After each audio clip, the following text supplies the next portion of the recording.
Well, hello, everybody. Good morning or good afternoon, depending on where you are and when you're watching us for this LinkedIn Live. This is how to talk about mental health in the workplace. And I'm joined today by a special guest, one of my collaborators and co presenters, Dr. Marjorie Aunos. Marjorie, I'm glad you could join us here. I'm super soaked. I'm like really excited for our conversation. Yeah, and you know what? There's reason for Marjorie and I to be excited, and to give you a bit of background, if you're new to us, I've been speaking about invisible disabilities in the workplace for about a decade now, and have also written a book called "Thriving in the Age of Chronic Illness and Invisible Disability." And Marjorie is somebody who has a doctorate in psychology. She's been a manager herself.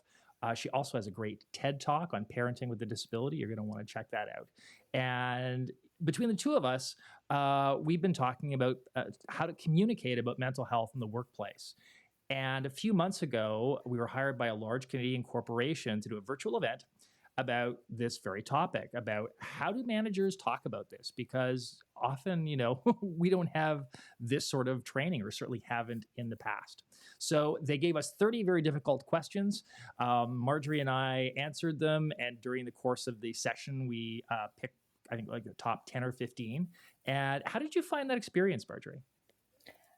You know what? I was one surprised, but happily surprised that there was so many managers and so many great questions. Because on top of the 30 questions that we had gotten beforehand, we also got like live questions from managers who obviously really were motivated to find answers and to maybe get resources so that they could do a great job in ensuring mental health and mental well-being in their teams. Absolutely. And it just, it was interesting because, as we've both been managers, we both manage teams, and I know we've both thought a lot about this subject before we even became subject experts. And what I found was great was, despite the fact that I've asked so many questions of myself over the years about this topic, there were a whole bunch of questions that came up that I wasn't expecting. But then when I read them, it's like, oh, yeah, that's a really great question. So it was 100%. a really wonderful experience for both of us. Now, what I thought Marjorie and I would do for the next 15 minutes remaining in the live is actually tackle a handful of these big picture questions, and maybe kind of give you the first layer of the onion on this, some of the basics about how managers can communicate with their employees about mental health and mental illness in the workplace. And before we start, Marjorie, should we make a distinction? I know I'm putting you on the spot a little bit. Should we make a distinction a little bit between mental health and mental illness? Because there's certain things that help somebody with their mental health, whereas if somebody has a mental illness, they may need a different type of treatment, right? Yes, 100%. I think mental health is actually should be the conversation at large all the time, the basic of any workplace culture, because that's where we build our days. This is how we build on our um, capacity to withstand challenges, and so it's really important and should consider everyone. Mental illness is something different. It's something that has been diagnosed and then requires potentially outside resources to be involved in the life of a person who deals with mental illness for sure. Exactly. Right. So why don't we start with this question? So when should managers initiate mental health conversations with their team members? Yeah, well, like I was saying, I think it's really important to actually have this conversation every day. So it should be part of every day and should be part of your attitude, how you deal with situation, even like how, let's say, an employee has been sick for a couple of days or off. Hmm. Um, the way that we talk about this employee is really important, and it ensures that managers can create this notion of psychological safety so that people are then feeling comfortable to be able to talk about mental health, but also when things don't go well all the time. Yeah, and there's also that huge layer of trust as well.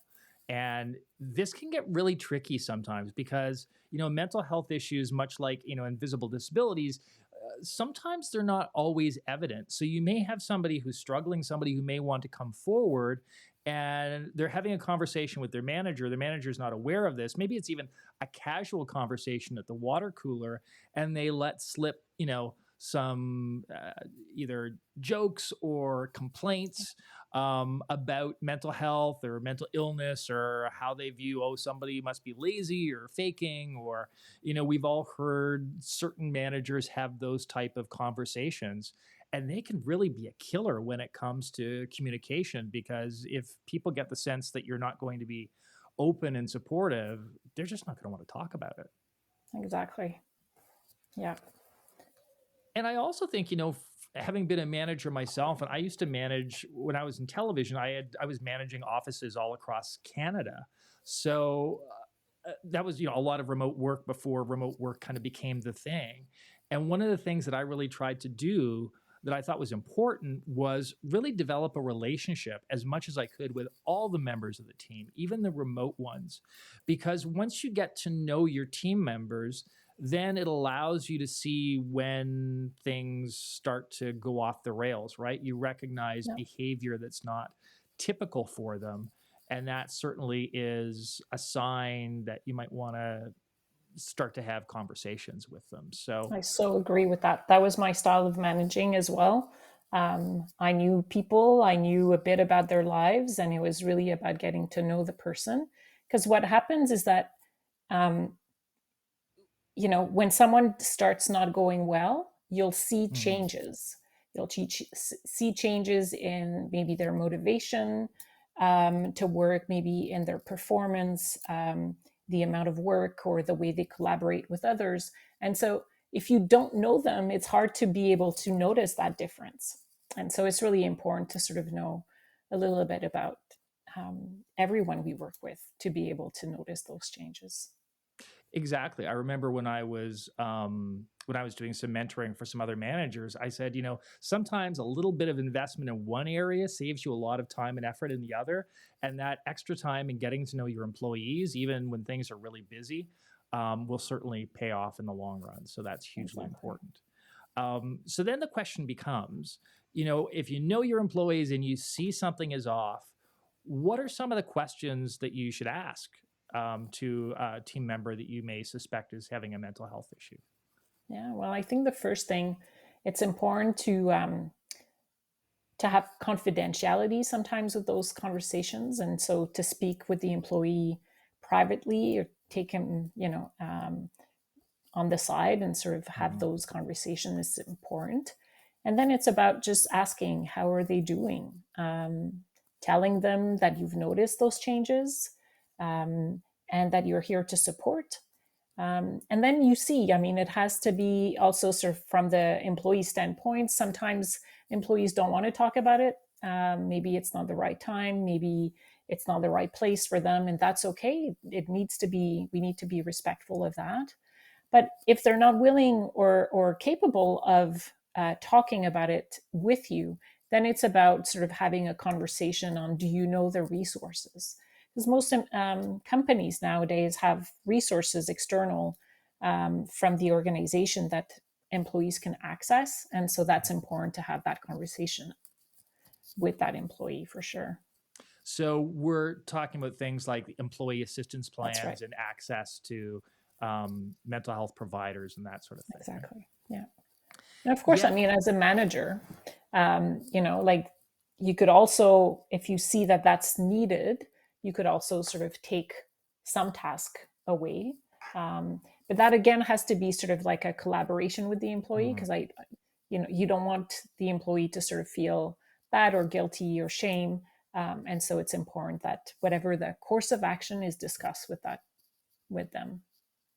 Yeah, it reminds me of a phrase in the disability community: "Nothing about us without us," That's is right. the phrase, and that's really it. I think you've hit it on the head. Is you want the employee to be involved in the decisions that you're making, whether it's how to communicate to the organization about what's going on, or restructuring their job, or whatever. Otherwise, there's that feeling of helplessness that someone's forcing something on me. Yeah, exactly. And I think it was interesting in the conversation that we had in the virtual presentation that we did. Um, One of the managers there was talking about being prepared, which I think is important.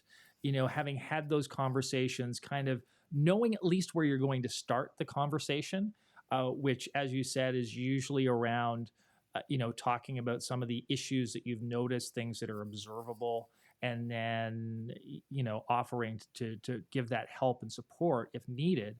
But it's interesting because I also found sometimes I think managers can practice too much, or have this idea too much in their mind of how that conversation is going to play out. But when things don't go as they expect, that can Mm. be problematic, because when you go into a conversation, you really don't know what's going on in a person's head. So trying to make it too forced or too structured can also be an issue, because what might be going on is different than you think, right? Yeah. Yeah, I know, and we were talking also in one of those questions that we had. Um, it was about sort of having some answers, but also being okay, sort of saying like, okay, I don't have the answer, but you know what? I'll go check. I'll go check. I'll get that information to you, and then maybe we can, continue this conversation in a couple of days. Or um, so it's also having that flexibility and that humility that we don't always have answers, and that it's okay to go get help ourselves if we need to. Yeah, and I think that's hugely important, because there's a lot of pressure on managers, and some of that pressure, again, we put on ourselves when we bring ego to the meeting. And I don't necessarily mean coming in arrogance, but feeling that we need to have all the answers as managers. Whereas if we go in knowing just how we're going to start, and that we're going to get some information, and then if a way forward isn't obvious, recognizing that we can delay that decision and go and have other conversations with people with more expertise in the building, whether it's HR, or whether it's someone else that's available, who actually knows more about that subject, so that the manager doesn't feel pressured to make a decision that they just don't feel comfortable with yet. Exactly. And I think it makes us make better decisions too, when we're able to reflect sometimes and sort of step away and ask for help. I mean, I remember when I started being a manager, I had other managers with more seniority than me, and I would often sort of go and talk to them. So they were mentoring me a little bit in terms of what was possible, not possible, or just reflecting on, if I do this or if I offer this, what's the impact? And is that impact what I want, or am I looking for something else? And then have a different course of action, I guess. Yeah, it's always surprising, because I think most of us, when we're in organizations, have this perception that managers get a lot more training than they actually do.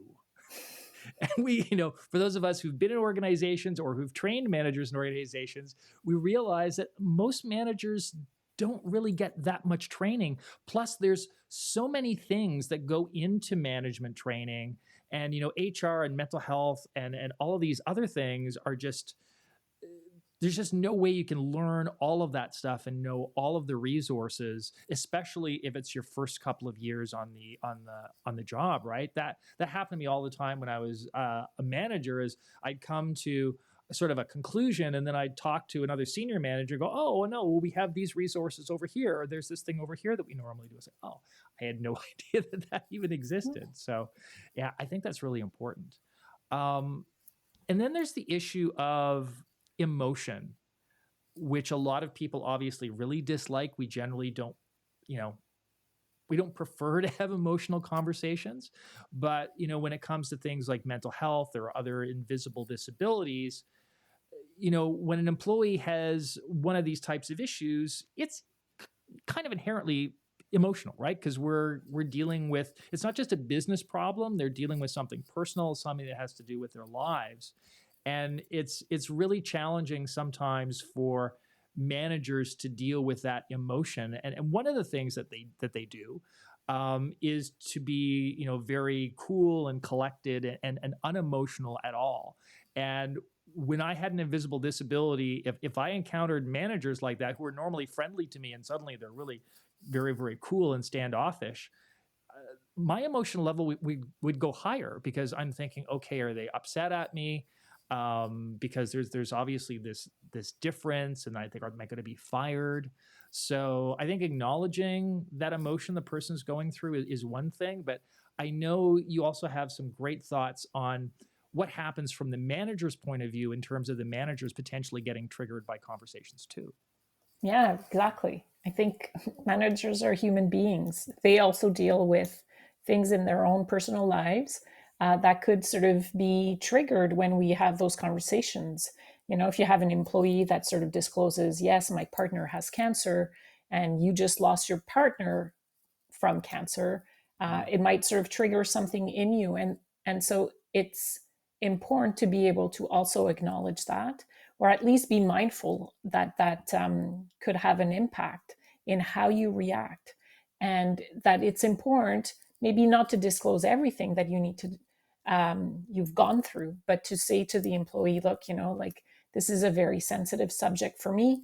Um, so if you see me emotionless, or feel like I'm not displaying any emotions because I'm trying to protect me right now. It's not about you.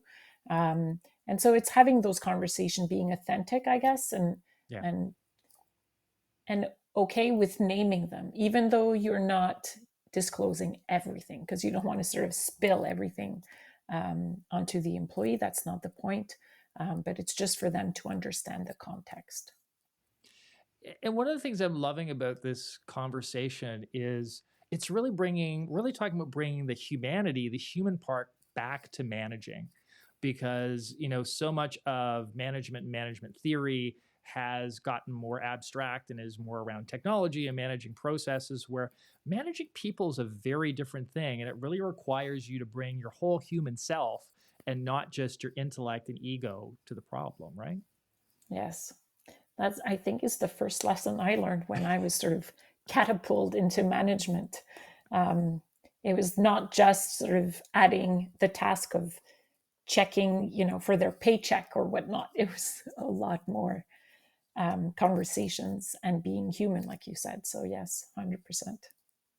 So I think this dovetails really nicely into the next question, which is a concern I think that some managers have when they're, again, dealing with something like mental health issues, and they think to themselves, well, I'm not a psychologist like Marjorie. I don't have a background. I'm not an expert on this. So how can I have a meaningful and impactful conversation with members of my team about this subject? So we covered it a couple of times, in the conversation. It's really about humanity. It's about compassion. It's about authenticity, being transparent. Um, those are, yeah, like your tools to get into there, into those conversations. And then it's really sort of making the employee feel safe, not judged. Um, the answers, you don't need the answers. If they have a mental illness, for example, they probably already have the diagnosis. That's not your job. They probably have a course of treatment. That's not your job. Your job is more, how are we going to manage, the different um, adaptations, accommodations. It's having those conversations. It's not so much about having a treatment plan for a mental illness of some sort. It's really being able to receive what the employee is going through and making a plan out of it, or finding resources that they might need extra with. So, Yeah, what I, would you I say? I think all of those things, even though you're right, we had covered them, are really good to come back to, because, again, a lot of this is really kind of a mindset and a frame of reference. And again, recognizing as a manager, it's not your job to save them. It's not your job to treat their illness. It's your job to deal with the effects of that in the That's right. workplace and support them as best you can, while also supporting your organization. Yes. So there you go. So I think our 20 minutes are nearly up. But before we finish off, I want to say, hopefully, we've given you some value here and something for you to think about. As you can tell, this is a really complex issue. I think when we were doing these with that organization, we were doing like 90-minute sessions, 90-minute presentations. So if this is something that you may be interested in, Marjorie and I are available to do events for your organization where we can either take questions like this or do presentations. And they're jam packed, as you can see, with useful information. And really, the thing I love about working with you, Marjorie, is we have, different backgrounds, we have different personalities, but we also have a lot of similarities, similar backgrounds, similar views on a lot of things. So it's really a combination that's hard to find anywhere else. So if you've really liked what you've heard today, please get in touch with us. You can do so at the website workplaceneurodiversity.com. You can get information for both of us, and you can contact us through there. And yeah, we would absolutely love to hear from you. And any thoughts before we finish off on your end, Marjorie? Look, we talk about mental health, but we talk about different other subjects. And I think that's really important. You touched upon disability. Um, People can't see it right now because I'm sitting in front of a computer, but I'm actually a wheelchair user. So when we talk about accommodations, it's about accommodations for a whole lot of people. And we have the lived experience and the professional experience. And I think that's one heck of a value. Absolutely. Yes, we have our various backgrounds are really quite interesting. So you're gonna again want to check out workplace neurodiversity.com, and then you can also check out each of our websites as well. And also, you know what, if you want to do the super easy thing and connect with us, you can do so right here on LinkedIn, or send us a message, and we can get back to you. Again, we love talking about these subjects. Yes. So thank you so much, Marjorie. And hopefully, let us also know if you'd like us to do another one of these LinkedIn lives, or if you have anything in particular you'd like us to tackle, because we would love to help you out. And I guess for Marjorie, I'm Jason Reid, and I want you guys to have a fantastic day. And I'm just looking for the button to use so we can finish this off. So it's ultra awkward. So have yourself an awesome day.